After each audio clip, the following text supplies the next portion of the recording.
I'm on the harbor walk behind Lippin James, and there's a fire. It was the absolute worst of all worst-case scenarios. Somebody needs to come and put it out, please.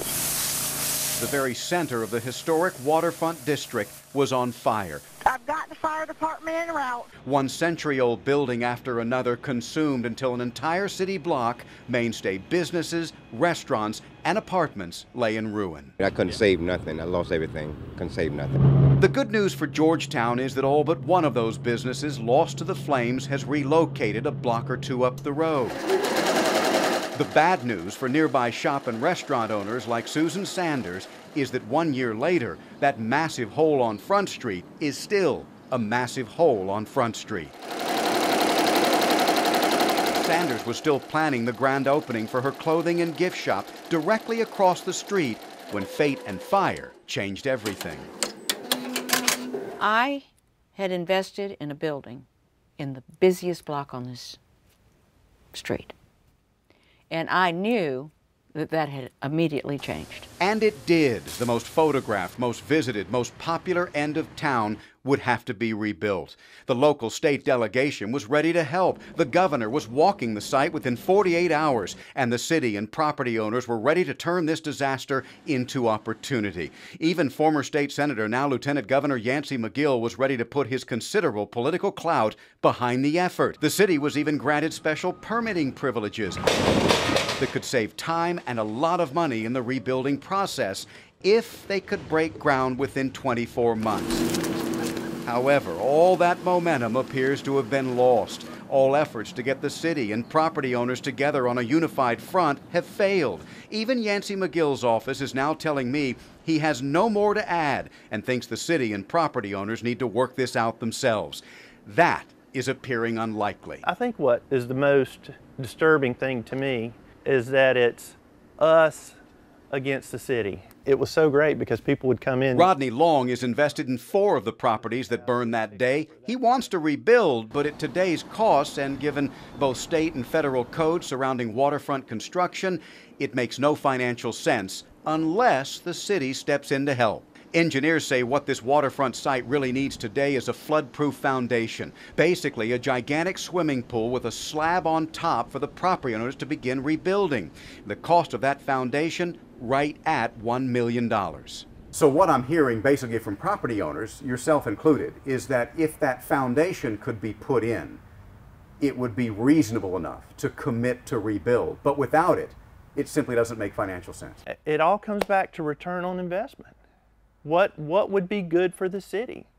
Is it good for that hole to be there? Long and other property owners believe the city council and mayor are missing the point, missing an opportunity that would give Georgetown that return on investment in record time. One of the examples the property owners gave me about perhaps a lack of understanding by the city of Georgetown for return on investment is this, the East Bay Park boat landing.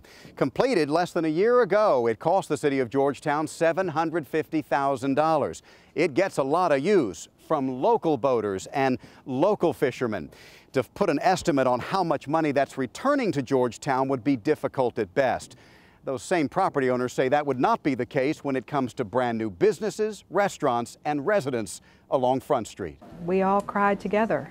It was the most horrific thing I think I've ever seen in my life. Linda Abate owns a shop directly across the street from the fire as well. I like that. Given the politics and personalities here, she could easily see it taking years to get anything moving on the site. I would think that it would be like herding cats, to try to get everybody together on the same page, with the same focus, with the same needs. But what about that state delegation that stepped up right after the fire? Are there no funds available to help Georgetown rebuild?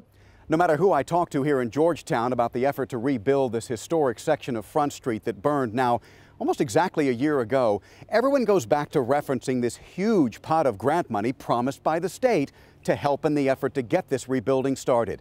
Remember this? We also signed an executive order that would allow the Department of Commerce to open up to $1 million worth of grants. Yet here we are a year later, and no one, not the city government, not the property owners, have any idea where that money's coming from, what strings might be attached to it, or how to start the process of getting it. It's almost as if the governor never spoke those words. I contacted the governor's office to ask about that Department of Commerce grant. That $1 million community block grant is still sitting and waiting to be claimed. We continue to stand beside the town of Georgetown. We will continue to be there for them in any way that they need and continue to listen to them for whatever they ask. All right, well, okay. The mayor, though, convinced that money is not what the property owners need anyway. If it's public money, the public money can't be spent on purely private property. Truth is, the mayor never asked the state about the money, never questioned the Department of Commerce about how the money could be used. He and the Georgetown City Council are waiting for the property owners to make a move. City Council, at this point is looking primarily to the property owners to provide the leadership as to, what direction to go in. And so far, they've not presented any cohesive organization. No one has. And while the city waits for property owners wait for the city. Disaster money is used to assist private property owners in disasters.